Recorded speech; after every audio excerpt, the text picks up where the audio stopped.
Have you ever wondered what life was really like for everyday people in ancient Rome? Not the emperors or generals, but the farmers and families who kept the empire running, the ones who worked the land baked. The bread raised the children and carried Rome on their shoulders. In this video, we're stepping into the world of a Roman peasant. We'll follow a full day and a full life from sunrise to sunset, from planting fields to evening prayers. From childhood games to quiet old age. Before we begin, tap the subscribe button and tell us your city name and what time it is where you're watching. We'd love to know where in the world you're joining us from. You don't need a rooster to wake up in the Roman countryside. The day begins when the first light slips through the cracks of your thatched roof, when the smell of dew settles on packed earth, and when your aching back reminds you of yesterday's labor. You are a colonus, a tenant farmer. This land doesn't belong to you. It belongs to a wealthy landlord. But it is your life, your world, and it demands everything from you the moment your eyes open. There is no clock, no soft bed, and definitely no coffee. You sleep on a straw mattress, laid over a wooden plank or directly on the floor. A rough wool blanket might cover you if you're lucky, but warmth in the early hours comes mostly from your family huddled nearby. Your spouse, your children, maybe even an aging parent. Your home is one room, maybe two, with walls made of wattle and daub, reinforced with mud, and a roof of straw. It smells of smoke, damp soil, and animals. Because yes, your chickens sleep inside too. Safety first. The first task of the day is fire. Always fire. You can't start anything without it. Cooking, warmth, light, everything depends on fire. If the embers from the night before are still warm, you're fortunate. A few breaths, and dry kindling will coax it back to life. If not, you'll need to strike flint and steel, or borrow a flame from a neighbor. Fire means survival. It's not romantic. It's necessary. And often, it's a daily frustration. Breakfast is humble, but it's something. A piece of coarse bread may be soaked in diluted wine to soften it. Wine isn't a luxury here. It's safer than water, which often carries disease.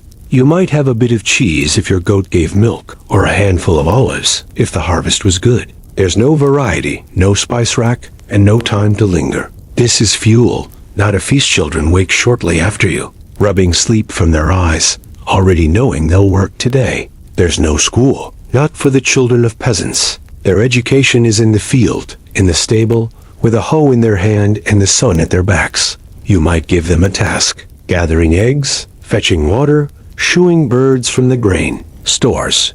Every small job contributes. Everyone pulls their weight because they must. The air is crisp, cool in the early hours before the Mediterranean sun climbs too high. If you're lucky, a breeze moves through the trees. If you're not, the humidity clings to your skin by mid-morning. Either way, you don't get to choose your work based on comfort. You work because it's your only option, and what work it is. You head to the fields. Your master's fields, to be clear.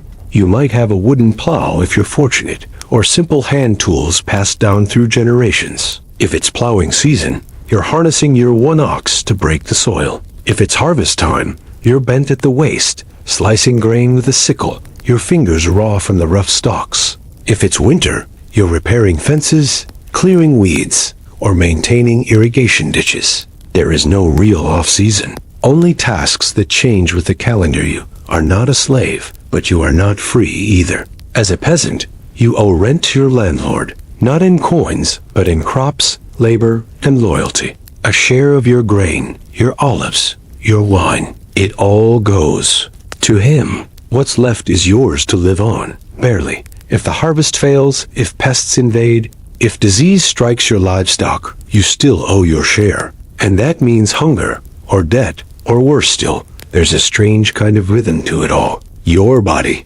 knows this land, this cycle, this struggle. You know when to sow and when to reap. You know the signs of coming rain by the smell in the air or the way birds behave. You know your neighbors well, too well perhaps, because your lives are knotted together by proximity and shared toil. And though you complain about them, you'd also lend them your last egg in a bad week. Community is survival around midday. The sun is brutal. You might take a brief pause just long enough to wipe your brow and chew a few olives or a piece of flatbread in the shade of a fig tree. There's little time to rest, but these short breaks are sacred, not because they're relaxing, but because they're yours. You lean against the rough bark, listen to the buzzing cicadas, and remind yourself that this too will pass. Even the hardest day ends eventually. By mid-afternoon, you're pushing through exhaustion. Your hands are blistered. Your back throbs. But your tasks aren't done. You haul water from the well for the animals. Check the cistern for leaks. Maybe barter with a passing peddler for salt or oil if they come down the dusty path. Trade is rare, but when it happens, it's swift and quiet.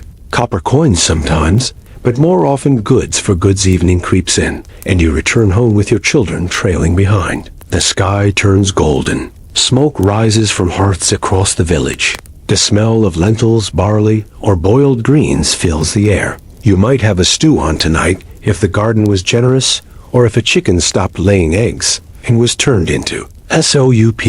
Dinner is the largest meal of your day, but it's still modest. There's no dessert, no second helping. Just quiet eating with the occasional story or laugh afterward. There's work still. Tools to clean, animals to check, wounds to bandage. Maybe you spin wool or patch a tunic by firelight. Maybe you whisper with your spouse about debts owed or whether the children are growing fast enough to help more. You listen to the night. Sounds, frogs in the stream, owls calling from trees, dogs barking in the distance. And slowly, without ceremony, the day winds down. There is no privacy, no escape, but there is routine. And within that routine, there is a kind of peace. You did what you could. You survived one more day. And in the life of a Roman peasant, that's enough.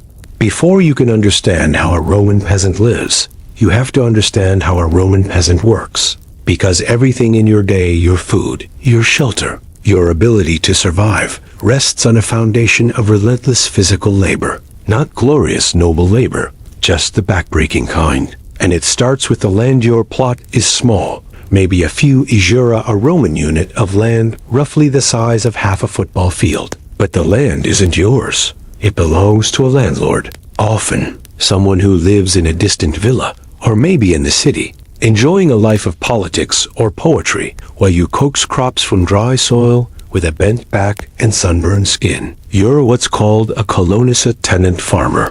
In theory, you're free. In practice, you're tied to the land. You pay rent not with cash, but with part of your harvest, and sometimes with labor on the landlord's personal fields. It's a system that feels a lot like serfdom centuries before the term even exists. Your most basic tools are as old as civilization itself. A wooden plow with an iron tip pulled by a single ox or a mule. A sickle made of iron for cutting grain. A hoe for weeds. A spade for digging. Rope for binding. Baskets for carrying. No one's inventing new tools for you. If something breaks, you repair it or do without. You pass down your gear like family heirlooms. Not because they're beautiful, but because you can't afford replacements, and yet, the land is everything. You till it by hand. You watch the weather like a hawk. You pray for rain and curse the sun when it stays too long. The soil is stubborn, rocky in places. It refuses to cooperate unless you coax it with sweat and patience. You plant wheat, barley, lentils, maybe some beans. If you're in a warmer region, you might have olive trees or grapevines, though those are usually reserved for larger estates. Still, if you have even a few, they can be the difference between a hard year and a devastating one. The rhythms of your work are dictated by nature, but also by obligation. You owe your landlord not only part of your harvest, but also a portion of your time. A few days each month, or even each week, must be spent working directly on his land. That might mean helping harvest his crops, building a new wall, or repairing a road. You don't get paid. This is rent. And failure to show up brings consequences. Sometimes fines, sometimes eviction, sometimes worse. You're replaceable. And you know it despite this. There's a strange pride in what you do. You understand the land in a way no senator ever will. You know the exact moment wheat should be cut. The smell of ripe grapes. The way the wind shifts just before a thunderstorm. Your body hurts because you've earned that hurt.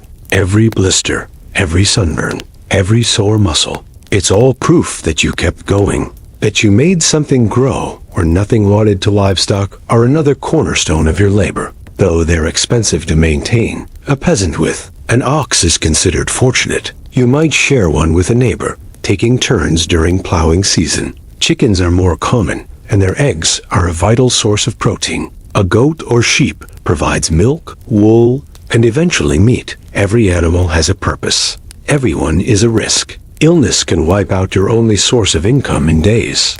And when an animal dies unexpectedly, it's not just a loss, it's a crisis. Water is a daily challenge. If you're lucky, you live near a stream or have access to a well. But that doesn't mean easy access. You carry water in clay jugs balanced on shoulders or on a yoke across your back. It's heavy, it spills, it takes time. And if the well runs dry or the stream floods, your entire routine collapses. There is no tap to turn. Just hope and muscle. Storage is another headache. You store grain in clay jars or wooden bins sealed with pitch, always vulnerable to rats, mold, and insects. One careless mistake, leaving a lid loose or failing to spot a crack, and weeks of work can spoil overnight. So you check everything constantly. You patch, repair, seal, inspect. There's no margin for error, because every ear of grain, every dried fig, every drop of oil matters. And then there's preservation. Without refrigeration, your food must be dried, salted, smoked, or stored in oil. You might sun-dry your fruits on flat stones or hang strips of goat meat above the hearth to smoke. Olives are soaked in brine. Fish, when you have it, gets salted within hours of catching. Missing even one step could turn a meal into a stomachache. Or worse, barter plays a huge role in filling the gaps. You trade eggs for onions, wool for honey, a day's labor for a handful of dried dates. There's no formal marketplace in your village. Just neighbors, carts, and informal deals, whispered over fences or shared around the communal bread oven. Everyone owes someone something, and debts are kept in memory. More than on paper, clothing too reflects your labor. Tunics made from rough wool you carded and spun yourself, dyed if at all with natural colors, browns, dull reds, perhaps a faded blue if someone had access to imported indigo. Shoes are leather if you have them. Otherwise, tough feet serve just fine. You don't dress for fashion. You dress to last. And somehow, amidst all of this, life continues. You teach your children as you work how to plant, how to tie a knot, how to milk a goat. You joke with your neighbors. You complain about the landlord. You mutter curses at the weather. You find small moments of peace. A drink from a cool jug, a breeze through a fig tree, the warm smell of sun-baked earth after rain. Moments that mean little to someone who's never worked the soil. But everything to someone who has this is not the life of senators or soldiers or poets. It is the life that feeds them, the invisible backbone of the Roman world. And though no monument will bear your name, though no historian will sing your story, the world runs on your labor. It always has. You might think of home as a place to relax, but for a Roman peasant, the home is another workplace, just warmer and a little more forgiving than the fields. It's where food is made, clothing is mended, and families are raised. It's where children are born, where the sick are treated, where stories are told, and where eventually people die. The home is the center of the Roman peasant's life, and while it offers little in the way of comfort, it offers something far more important. The long-and-jar home is small, very small. One room, maybe two, depending on your means. The walls are made of mud and straw coated in clay, sometimes reinforced with stone near the base to prevent water from eroding it away. The roof is thatched with dried reeds or straw, which leaks when the rain is heavy and sags under snow. There are no windows, just a doorway that might be covered with a cloth or wooden plank at night. Light comes from the door or from the fire that never fully goes out. That fire is your hearth, your stove, and your heater all in one. It's built into a shallow pit in the center of the room with a crude chimney that draws the smoke somewhat up and out. Most of it still lingers, clinging to walls, clothes, and hair. Your eyes sting sometimes. You cough a lot, especially in winter. But without it, there's no warmth, no food, and no light. so you tend it like a member of the family. The floor is packed earth, hard and uneven. You might lay down straw to soften the surface, especially near the sleeping area. There's no bed frame, no mattress, no pillow in the modern sense. Just a pile of wool or straw covered with coarse cloth. Your whole family sleeps in the same space. Sometimes even the animals sleep nearby, especially young ones that need care or warmth. Chickens roost in corners. A goat might be tied near the door. If you're lucky, there's a pen attached to the back of the house. But many nights, humans and animals share the same air. Furniture is minimal. A few stools, maybe a rough-hewn table. Clay jars and baskets line the edges of the room holding grain, dried herbs, or foraged berries. Tools hang from the walls. A spindle, a knife, a ladle carved from wood. Every object has a purpose. Nothing is decorative unless it's functional too. A clay oil lamp might sit near the hearth, its flame weak, but constant. The smell of burning olive oil, a familiar background note in daily life. Food preparation is a daily ritual, simple but central. You don't have a pantry full of options. Most meals are built around grain, barley or emmer wheat ground into flour and baked into flatbreads or boiled into porridge. If your family has a small hand millstone, someone, usually a child or wife, spends part of the morning grinding grain. The sound of stone on stone is steady, rhythmic, and exhausting. Legumes are your second staple. Lentils, chickpeas, and beans are boiled slowly in earthen pots, often with garlic, onions, or leeks if they're in season. Olive oil, if you have it, adds richness. Salt is precious and often rationed. Sometimes herbs from the garden are added. Thyme,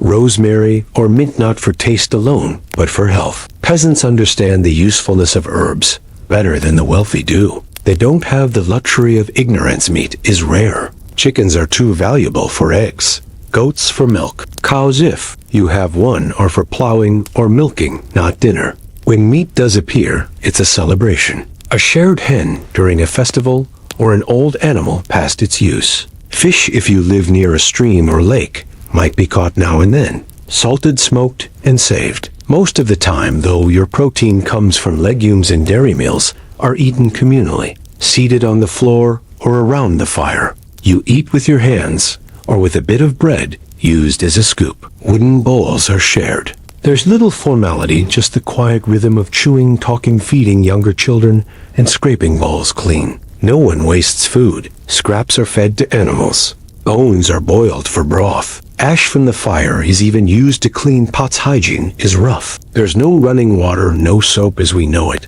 and no bathhouse unless you live near a village with public facilities, which many peasants don't. Washing happens in streams or with water hauled by hand. You clean your hands with ash or sand when necessary. Clothes are worn repeatedly until washing becomes unavoidable. And then they're beaten in cold water, scrubbed with sand or lye, and hung to dry in the sun. Personal hygiene is practical, not ritual. Illness is common, and the home is also your sick room. There are no doctors, not for you. Maybe a wise woman nearby knows a few herbal remedies. Maybe your spouse remembers a treatment passed down from a grandmother. You use willow bark for pain, garlic for infection, honey for wounds. Sometimes it works. Sometimes it doesn't. When fever comes, you wait. When cough lingers, you hope. When a child gets sick, you prepare for the worst. Children are part of the household workforce almost as soon as they can walk. Girls learn from their mothers, cooking, sewing, tending the hearth, minding younger siblings. Boys help in the fields, chase off pests, carry water, and care for animals. Childhood is brief. Play exists, yes, but only in the gaps between responsibilities. A wooden doll, a carved animal, a tossed stone game. Laughter still fills the room now, and then even when food is scarce. That laughter is what keeps a peasant family going. Despite the constant labor, family bonds run deep. You depend on one another. You eat together, sleep together, work together. You argue too. Tempers flare when grain runs low or when a tool goes missing, but grudges fade fast. There's no time for long disputes. Life is too fragile, too demanding. Every day needs cooperation more than pride. Evenings bring a sort of quiet ritual. After dinner, while the coals smolder and shadows stretch across the walls, your family settles in. Someone mends clothing. Someone braids rope. Maybe you retell an old story about a brave ancestor or a local legend. Maybe you whisper Roman myths. To the children, stories of Mars and Minerva, of Jupiter's lightning, and the cleverness of Mercury. The empire feels far away, but the stories bring it close for a moment. Eventually, the fire dies down. You bank it for the night, hoping it lasts. Till morning, you lay down with sore muscles and a heavy sense of repetition. Tomorrow will be the same, and the day after that. But as you listen to your children, breathe and feel the heat of bodies around you, there's something else too. A small, stubborn sense of peace. You made it through another day. And in the life of a Roman peasant, that's no small thing. You might think of home as a place to relax, but for a Roman peasant, the home is another workplace, just warmer and a little more forgiving than the fields. It's where food is made, clothing is mended, and families are raised. It's where children are born, where the sick are treated, where stories are told, and where eventually people die. The home is the center of the Roman peasant's life, and while it offers little in the way of comfort, it offers something far more important. The long-and-jar home is small, very small. One room, maybe two, depending on your means.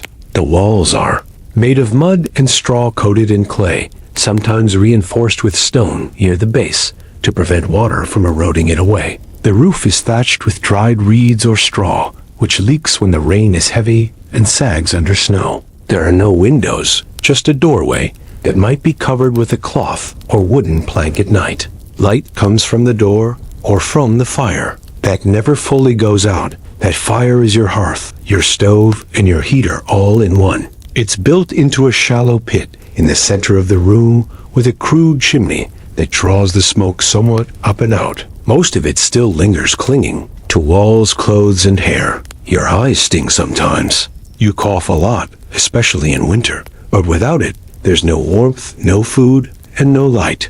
So you tend it like a member of the family. The floor is packed earth, hard and uneven. You might lay down straw to soften the surface, especially near the sleeping area. There's no bed frame, no mattress, no pillow in the modern sense. Just a pile of wool or straw covered with coarse cloth. Your whole family sleeps in the same space. Sometimes even the animals sleep nearby, especially young ones that need care or warmth. Chickens roost in corners.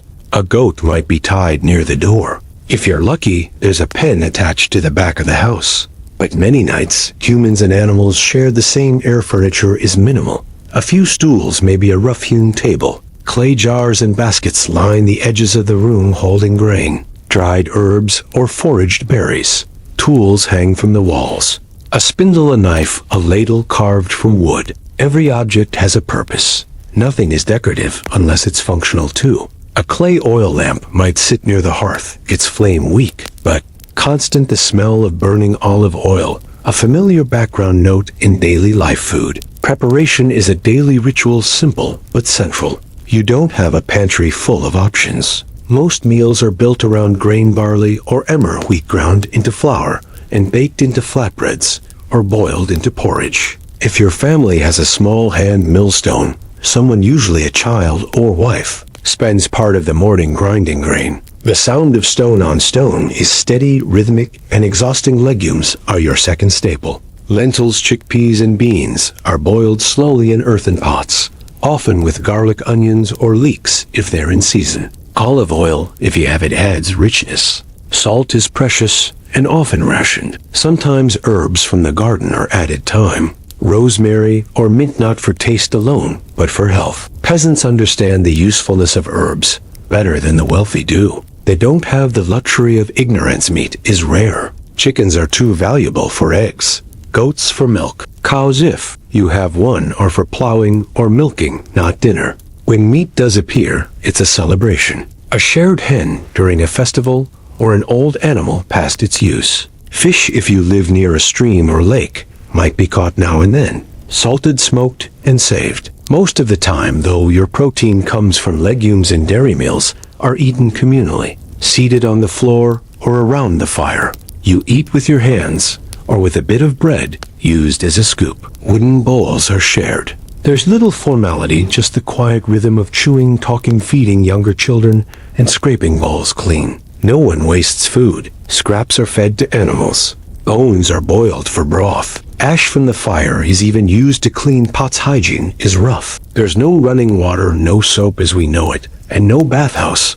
unless you live near a village with public facilities, which many peasants don't. Washing happens in streams or with water hauled by hand. You clean your hands with ash or sand when necessary. Clothes are worn repeatedly until washing becomes unavoidable. And then they're beaten in cold water, scrubbed with sand or lye, and hung to dry in the sun. Personal hygiene is practical, not. Ritual illness is common, and the home is also your sick room. There are no doctors, not for you. Maybe a wise woman nearby knows a few herbal remedies. Maybe your spouse remembers a treatment passed down from a grandmother. You use willow bark for pain, garlic for infection, honey for wounds. Sometimes it works. Sometimes it doesn't. When fever comes, you wait. When cough lingers, you hope. When a child gets sick, you prepare for the worst. Children are part of the household workforce almost as soon as they can walk. Girls learn from their mothers. Cooking, sewing, tending the hearth, minding younger siblings. Boys help in the fields, chase off pests, carry water, and care for animals. Childhood is brief. Play exists, yes, but only in the gaps between responsibilities. A wooden doll, a carved animal, a tossed stone game. Laughter still fills the room now, and then even when food is scarce. That laughter is what keeps a peasant family going. Despite the constant labor, family bonds run deep. You depend on one another. You eat together, sleep together, work together. You argue too. Tempers flare when grain runs low or when a tool goes missing, but grudges fade fast. There's no time for long disputes. Life is too fragile, too demanding. Every day needs cooperation more than pride. Evenings bring a sort of quiet ritual. After dinner, while the coals smolder and shadows stretch across the walls, your family settles in. Someone mends clothing. Someone braids rope. Maybe you retell an old story about a brave ancestor or a local legend. Maybe you whisper Roman myths. To the children, stories of Mars and Minerva, of Jupiter's lightning, and the cleverness of Mercury. The empire feels far away, but the stories bring it close for a moment. Eventually, the fire dies down. You bank it for the night, hoping it lasts. Till morning, you lay down with sore muscles and a heavy sense of repetition. Tomorrow will be the same, and the day after that. But as you listen to your children, breathe and feel the heat of bodies around you, there's something else too. A small, stubborn sense of peace. You made it through another day. And in the life of a Roman peasant, that's no small thing. If you were a Roman peasant, you didn't measure time by clocks or calendars. You measured it by seasons, by when the rain returned, by how deep the frost settled, by the color of the wheat, or the weight of the sun on your neck. Time wasn't abstract. It was something you felt in your bones, something that whispered when to plant and shouted when to reap. It shaped everything: your work, your meals, your rest, your worries. Spring meant hope, at least in theory. The air warmed, the ground softened and wind. The first signs of green poked through the brown fields. But spring wasn't gentle. It was urgent. You had to move fast. Seeds wouldn't wait. You sowed barley, wheat, beans, and lentils. Sometimes all in 1 week. Your hands stayed dirty, your back never unbent. If it rained too little, the seedlings shriveled. If it rained too much, they drowned. Either way, you kept going. This was also the time when animals gave birth. Kids, lambs, piglets, all needed care, warmth, and feeding. It was a time of fragile beginnings.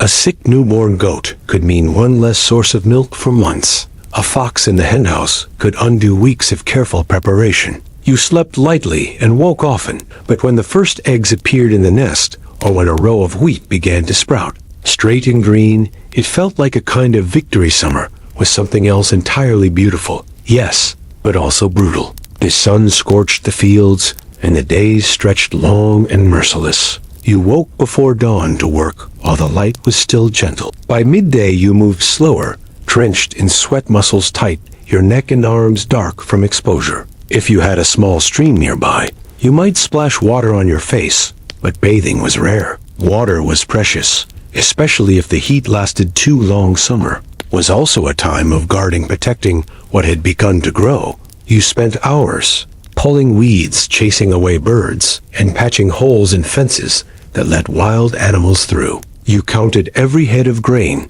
every olive on the tree. You tried not to. Think about hailstorms, which could destroy everything in a single afternoon. Your stomach was already tightening in anticipation of the harvest. Every choice you made now would echo into winter-autumn. Was the climax? The harvest came fast and hard. Fields that had seemed slow to grow now exploded into frantic activity. You and your family cut wheat by hand, gathered olives into baskets, shook fig trees, and pulled every edible root from the garden. Days bled into each other with little sleep and no pause. Every hand helped, children, elders, even neighbors. The harvest wasn't joy, it was pressure. Because once the crops were in, they had to be sorted, dried ground stored, and counted. You needed enough to feed your family, pay your dues to the landlord, barter for necessities, and leave seeds aside for the next planting. If rats got into the storehouse, if a storm damaged the roof, if a jar cracked, the consequences were immediate. Your whole winter could spoil in a single week. Still, if everything went well, autumn held brief moments of reward. A fresh loaf of bread from newly ground flour, a clay cup of sweet just pressed grape juice, a night of rest by a fire, your body aching, but your mind just a little lighter. You might even share a meal with your neighbors, tell a joke, or sing a half-remembered song. In those moments, the year felt worth it. And then came winter. There's no soft way to describe it. Winter was cold, quiet, and cruel. If you were lucky, the roof didn't leak. If you were lucky, the stored grain didn't rot. If you were lucky, your goat didn't die in the frost. Luck was a bigger part of winter than anyone liked to admit. And when luck failed, hunger wasn't far behind. The work didn't stop, it just changed. You gathered firewood when you could. You mended tools. You spun wool, patched clothes, and repaired fences. You checked the stores, constantly counting every onion, every lump of salted meat. You rationed hard bread in the morning, a thin porridge at night. Sometimes there were no vegetables, just broth and hope. Illness spread easily. Colds turned to fevers. Cuts got infected. You tried herbal remedies, boiled bark, garlic paste, honey, and ash. But sometimes the sickness just stayed. Children suffered. Most they shivered, they coughed, they stopped playing, and in the silence of a long night, you prayed to whatever gods would listen. But even in winter, life had rhythm. You woke, you fed the animals, you cleaned the hearth. If snow covered the village, children found joy in it just for a moment. You told stories by firelight, stories of warmer days, of gods who controlled the sun, of ancestors who had endured worse. Those stories were more than entertainment. They were reminders that people before you had survived, that you might too. And eventually, the wheel turned again. A slightly longer day, a softer breeze, the first bud on a tree branch. Spring would return. The land, like you, was tired, but not defeated. The seasons weren't just background. They were everything. They told you what to do, how to eat, when to hope, and when to mourn. And you listened, not out of reverence, but out of necessity. Because in the life of a Roman peasant, nature wasn't separate from you. It was you. You might live in a quiet village, far from the marble columns of Rome, but don't mistake distance for freedom. The Roman Empire stretches far, and its reach is felt even in your fields, your granaries, your exhausted bones. You're not a senator. You're not a soldier, but you still serve Rome. Just not in the glamorous ways history likes to remember. You serve with grain, with labor, with silence as a colonist or tenant farmer. You live on land owned by someone else, usually a wealthy latifundia landlord who has many such plots scattered across the countryside. You've probably never seen him. He lives in a domus in the city where he debates philosophy, writes poetry, and hosts banquets filled with roasted peacocks and sweet wine. He doesn't know your name, but he knows what you owe him. Your rent is paid in kind. That means grain, oil, olives, or wine. Whatever the land produces, a portion of it goes directly to your landlord. There's no negotiation. If your crop is good, you give more. If it's bad, you still give. You can't say there was a drought or the rats got into the storehouse. The steward who comes to collect your share won't care. He carries a ledger, not sympathy. You fall short one season, you might be allowed to carry the debt. But debt isn't abstract here. It's not some number in a book. It's food out of your child's mouth. It's a goat sold to make up the shortfall. It's extra labor owed next month. You feel every denarius of it. And if your debts pile up, if you can't meet the quota, the pressure tightens. You might lose your right to farm that piece of land. Or worse, you might be required to offer one of your children as bonded labor or indenture yourself to another estate. Freedom in the Rome. Countryside is thin as paper and just as fragile, but it's not just the landlord. Rome itself wants its cut. Taxes come in many forms. Sometimes they arrive as grain, sometimes as coin, sometimes as labor. If your region is near a road or bridge, you might be forced to maintain it, not with money, but with time, hauling stones, clearing brush, filling potholes. If a census comes through, you're expected to register your family, your livestock, your output.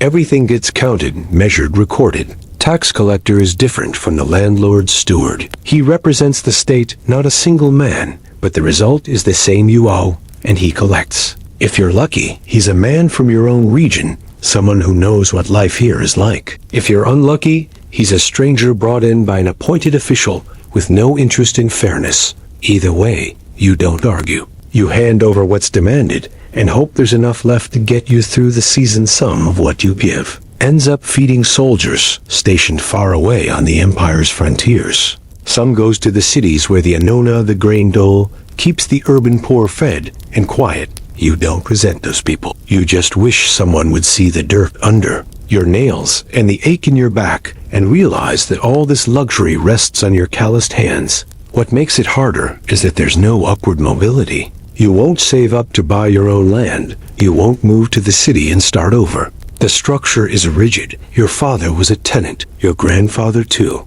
and your children will likely walk the same furrows you did, under the same sun, owing the same rent. It's not fair, but it's what is. You might think, why not rebel? But rebellion doesn't come easy to the hungry. Uprisings in the provinces happen, yes, but they're crushed quickly, brutally, and publicly. You've heard stories of villages wiped out of fields, salted, of men nailed to crosses by the roadside to send a message. Rome does not tolerate disobedience from those it deems beneath its notice. So you keep your head down. You joke quietly with your neighbors about the unfairness of it all. You curse the steward behind his back, but when he arrives, you bow your head, offer your grain, and thank him for not demanding more. Religion becomes a kind of emotional release. You pray to Ceres for better harvests. You whisper offerings to household gods for health and protection. Maybe you even light a small fire for emperor worship if it's expected in your province. You don't believe the emperor knows who you are, but the gesture might keep the tax burden light. Or so you hope. Occasionally, you hear news from Rome. A new emperor, a war in the east, a grain shortage, a tax relief decree, though it never seems to apply to your village. These updates come from travelers, merchants, or the steward himself. They feel distant, irrelevant. You nod, listen, and then return to your tasks. Empires rise and fall, but your goats still need feeding. Ironically, the only time Rome truly notices you is during disaster. If a plague hits your region, the census numbers drop and someone comes asking questions. If there's a famine, a few wagons of state grain might arrive weeks too late. If a barbarian tribe raids the frontier and your landlord loses income, your rent goes up to cover the loss. Rome responds, but not to help, just to adjust the math. And yet through it all you persist, because there is a strange strength in Tano. Being ignored, you've built a life out of scraps. You've kept your children fed when the odds were against you. You've grown food for others, while barely having enough for yourself. And you've done it year after year, generation after generation. No poet writes about you. No statue bears your name, but the soldiers eat because of you. The cities grow because of you. The empire endures because of you. You are the Roman peasant, unseen, uncelebrated, but utterly essential. For a Roman peasant, belief is not a luxury. It's not something you debate, theorize about, or treat like a pastime. It is woven into the soil, baked into the bread, whispered over a sick child, and stitched into every season. It is not a question of whether the gods are real, but which ones are watching, and whether they're in a merciful mood. You don't live near a grand marble temple. You've likely never seen a priest in a gold-trimmed robe, but religion is still all around you. It's in the worn clay figurine of Ceres that sits in a niche near your hearth. It's in the olive oil you drizzle over the altar stone before planting season. It's in the whispered invocation you mutter before threshing your grain. Faith is not separate From daily life, it is daily life. Your household gods, Lares and Penates, are family. Quite literally, the Lares protect your home and land. The Penates guard your food stores and hearth. Every morning before work begins, you offer them a few crumbs of bread or a splash of wine if you have it.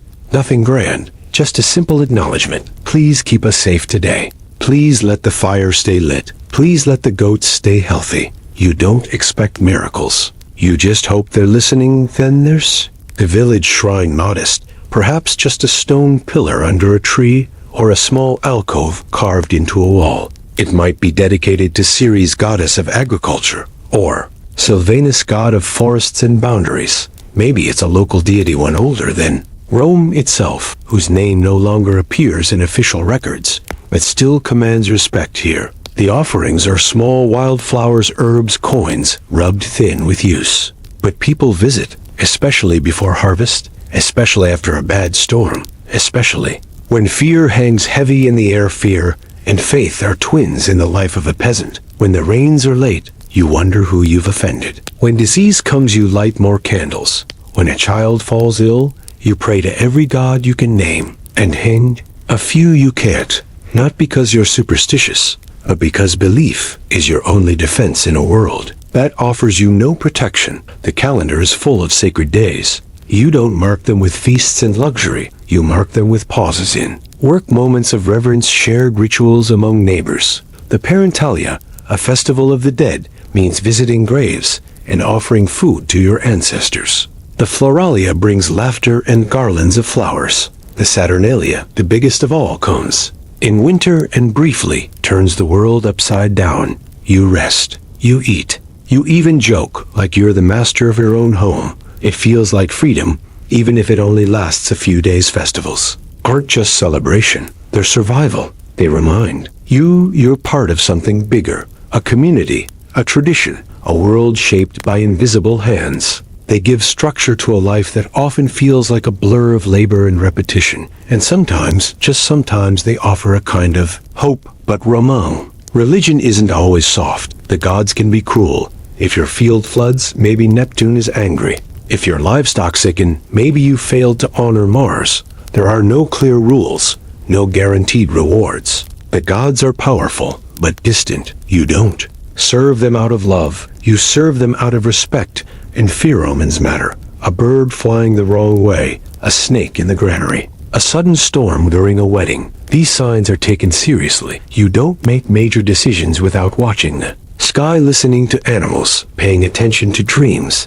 A dream of falling might mean a coming illness. A dream of fire could warn of a poor harvest. You don't need a priest to interpret it. The elders in your village know how to read the signs, and you trust them more than anyone in a toga. If your village is large enough, there might be a small temple, or at least an altar for official ceremonies. On certain days, an appointed man, maybe even a farmer like you, chosen by lot, acts as priest, leads the sacrifice, pours the wine, burns the incense. You watch, heads bowed, hoping the gods are satisfied. You never ask for much, just another season of survival. But not all belief comes from the Roman pantheon. In the countryside, older traditions endure. Spirits of the woods, rivers, stones, beings not listed in any Roman census, are still spoken of in hushed tones. You leave offerings by the stream before the first frost. You never cut down the oldest tree in the grove. You teach your children to whistle softly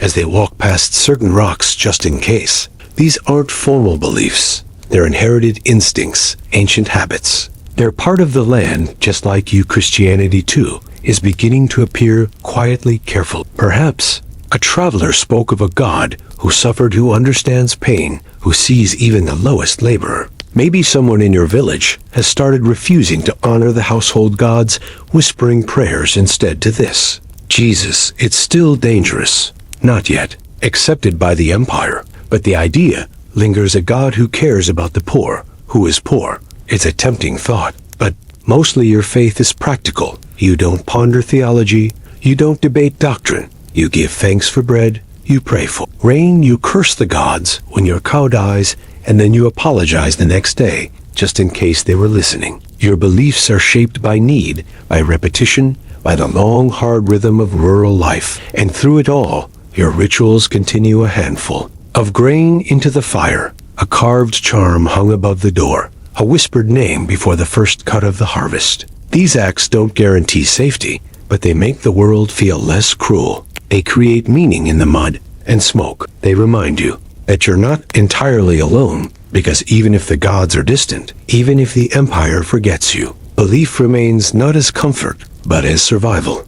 In the Roman countryside, legacy isn't something carved in stone or written in history books. It's simpler and heavier. Legacy is the field your children will inherit. It's the loom your daughter will learn to use. It's the habits, the fears, the hopes passed from one calloused hand to another. In a world that forgets you, the moment you stop working, raising children is how you push back against oblivion. Children in a peasant household aren't a distraction from work. They are the work. The moment they're old enough to carry a jug, tie a rope, or sweep a floor, they become part of the daily rhythm. There's no room for idleness, not because you don't love them, but because love in your world means survival, and survival requires contribution. A young boy learns to follow his father into the fields by age 5 or 6. At first, he watches, then he fetches tools. Then he learns to plow, to sow, to sharpen a sickle without slicing his fingers. He learns how to tell good soil from bad just by touching it, how to listen to the wind, how to predict the weather from a change in bird calls. There are no textbooks, just experience and failure and trying again. Young girl shadows her mother. She learns how to bake without measuring, how to stretch food when there's barely enough, how to wrap herbs in cloth and press them to a fevered brow. She learns how to mend tears in worn tunics, how to tell when milk is about to turn, how to hush a baby while grinding grain like her brother. She learns through doing, through watching and repeating until it becomes instinct. And yet childhood still exists in fleeting, fragile moments, laughter over a shared fig, a game with pebbles scratched into the dust, chasing a chicken that's escaped its coop, not out of duty, but for the sheer joy of the chaos. Stories told by candlelight, legends of great beasts and clever gods, riddles and rhymes half remembered from grandparents. These are the little spaces where childhood breathes. Formal education is rare. You might be able to count, to measure, to recognize basic markings for trade. Maybe a traveling teacher passed through, once offering lessons in exchange for eggs or wool. But for most peasant children, reading and writing are distant skills, luxuries for others. You live by memory, by repetition, by oral tradition. But learning happens constantly. You teach your children what plants can heal and what plants can kill, how to store grain so it doesn't mold, how to make cordage from flax, how to repair a cracked jug with pitch. You teach them the names of every star in the sky that tells you when to plant and when to harvest. You teach them how to avoid the snake pit by the rocks near the olive tree. These are not school lessons, but they are life lessons. Discipline is firm, but not cruel. A slap on the wrist, a raised voice when danger is near, but more often correction comes through work. If a child spills the grain, they help sweep it. If they break a tool, they sit and watch while it's mended, so they'll do better next time. Mistakes aren't punished as much as they are folded into the fabric of life. Everyone makes them.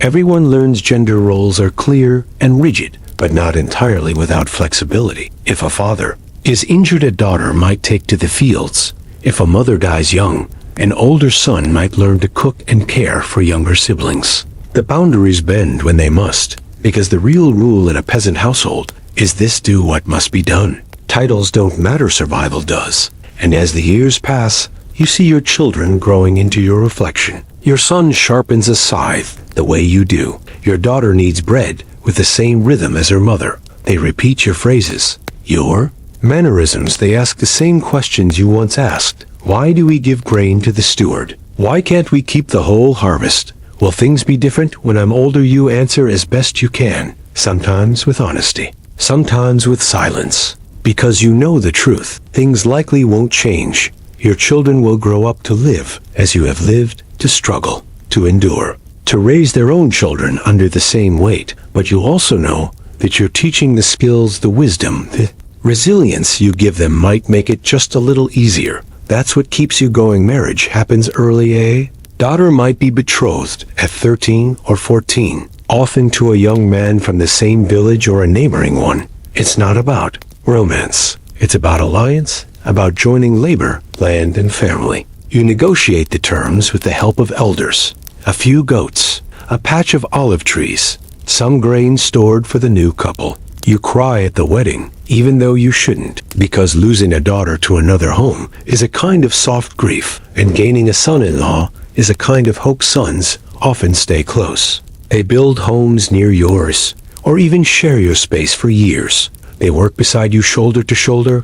Over time, you step back, let them take the lead in plowing in trade, in household decisions. It's hard at first, letting go of control, but it's also a relief. Your body aches more than it used to. Your eyes don't see as far. You're ready to pass the torch, and as your hair grays and your back hunches, you become the village's memory. Children gather at your feet to hear stories. Young parents ask for advice. Neighbors look to you when the rain won't fall, or the steward demands too much. You become the quiet voice of reason in a life that rarely allows reflection.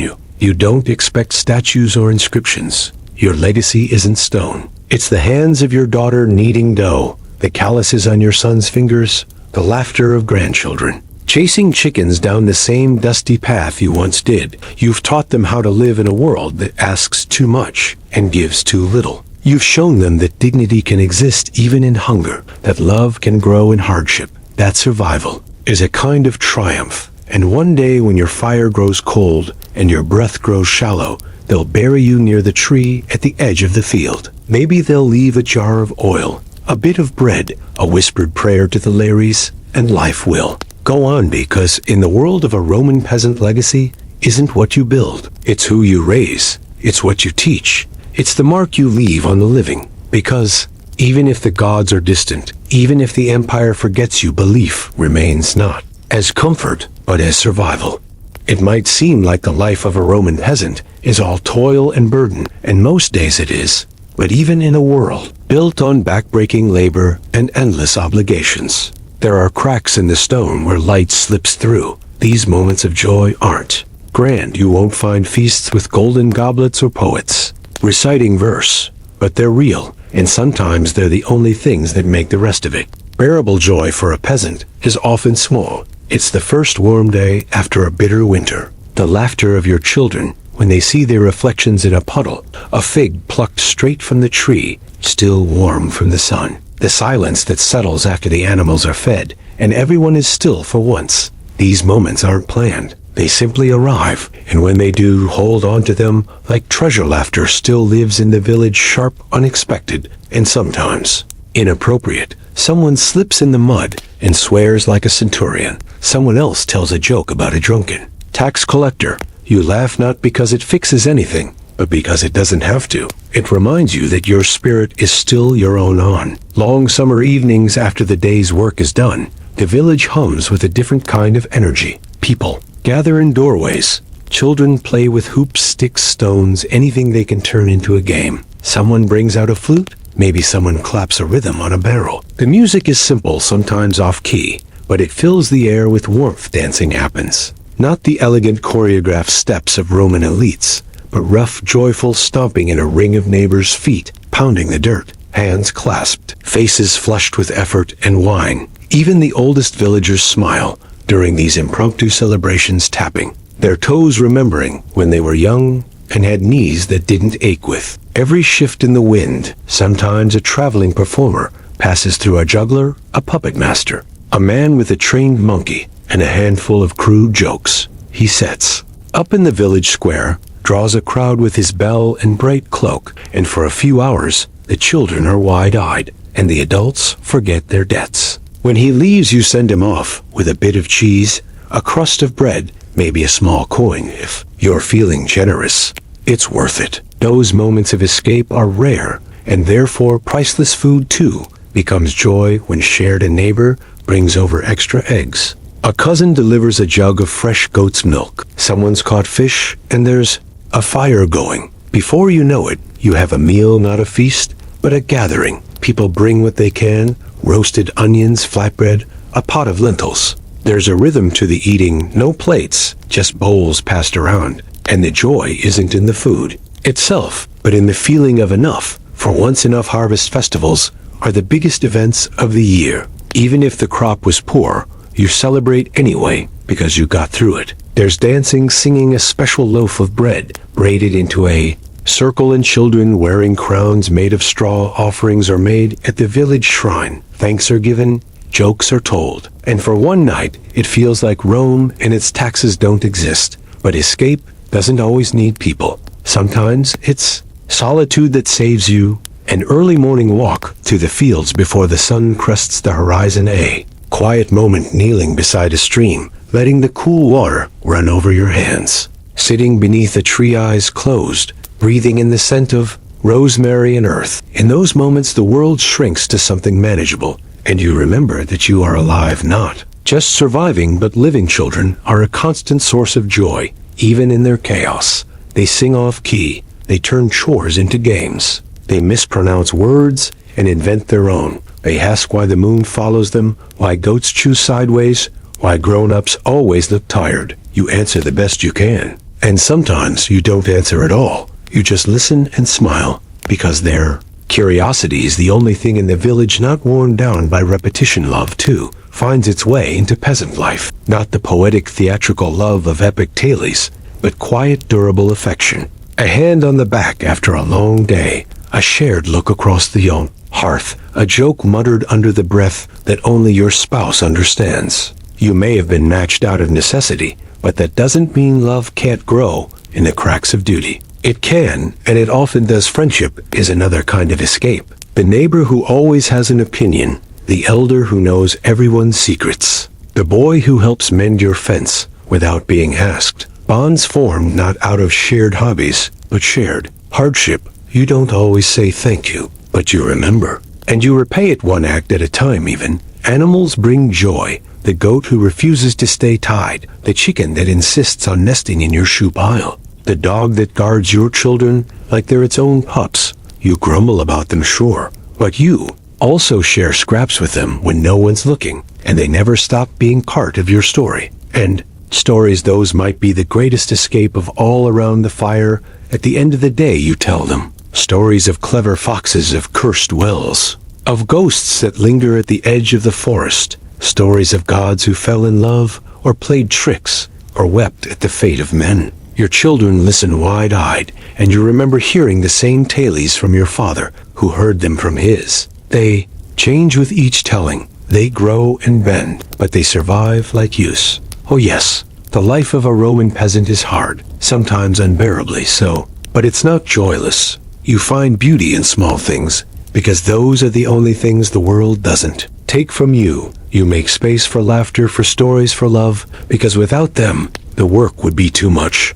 Maybe in the quiet of night, lying on straw with the fire down to embers, you think about what all of it means. Maybe it doesn't need to mean anything. Maybe survival is the meaning. Maybe the song you hummed today, the smile you gave your child, the bread you shared with a neighbor, that's enough. Because in a life with so little freedom, joy is your rebellion. Laughter is your protest, and love in all its small, quiet forms is how you endure. Because even if the gods are distant, even if the empire forgets you, belief remains not as comfort, but as survival. There comes a time when the mornings grow harder to meet, when your hands, once so quick with the sickle or strong at the plow, begin to tremble when lifting a bucket. When the sun rises, but you no longer rise with it. This is not sudden, it's slow, like the creeping shadow of dusk over a field that once shimmered golden. And in the life of a Roman peasant, you notice it long before anyone else. As age comes early in the countryside, not in years, but in wear. A man of 40 might walk with a limp. A woman of 50 might have lost most of her teeth. Your joints stiffen, your breath shortens. The scars from accidents long ago now throb with each change of season. There are no doctors here, not really, no healing springs or miracle cures. Just boiled herbs, whispered prayers, and acceptance. But even as your strength fades, your place in the village doesn't vanish. In fact, it becomes more certain. You are no longer just a worker. You are memory, wisdom, a living archive. The younger ones come to you with questions. How do you store lentils so they don't rot? What's the best time to shear a goat? Which plants are safe to chew for a toothache? You don't answer like a priest or a scholar. You answer like someone who has tried and failed, and tried again, and that carries more weight than any scroll. You still work, of course. No one truly retires here, but the tasks shift. You tend to the fire. You watch the children. You tell stories. You supervise. Sometimes that's the hardest part. Watching someone else take up the tasks that once defined you. Your son behind the plow, your daughter kneading bread without asking for your guidance. The first time they don't need you, it stings. But then it passes. You realize they do need you. Just not in the same way. Your world shrinks. You no longer walk to the distant field or gather wood at the edge of the forest. Your days are centered around the hearth, the garden, the well. You sit beneath the olive tree, carving bits of wood into toys or charms. You hum old songs. You listen. The younger ones often forget how much you hear when you're quiet, and there's a strange peace that begins to settle in. For most of your life, you were too busy to think every day was a scramble, a race against hunger, weather, and time. But now, with fewer tasks and longer rests, your mind wanders more. You remember, not just the big things, but the small ones. The way your wife looked the first time you danced at harvest, the sound of your firstborns cry the day you finally paid off a season's debt in full. These memories live in you like warm embers, not burning, but glowing you. Begin to wonder how you'll be remembered. You know, there won't be a statue, no inscription, no name carved in stone. But maybe that's not what matters.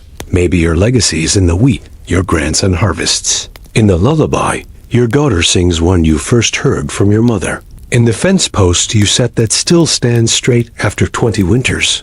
Or never famous, but you know death doesn't frighten you like it used to. You've seen it too many times to fear it completely. You were there when your neighbor fell from a ladder and didn't wake up. You held your sister's hand when the fever took her. You buried a child once tiny and still. After that, death stops feeling like a stranger. It becomes something you live beside. Signs come gradually. A persistent cough, a pain in your chest that doesn't go away, a deep weariness in your bones. You don't say much. You don't need to. The others see it. Meals are brought without asking. The fire is kept burning. The house grows quieter.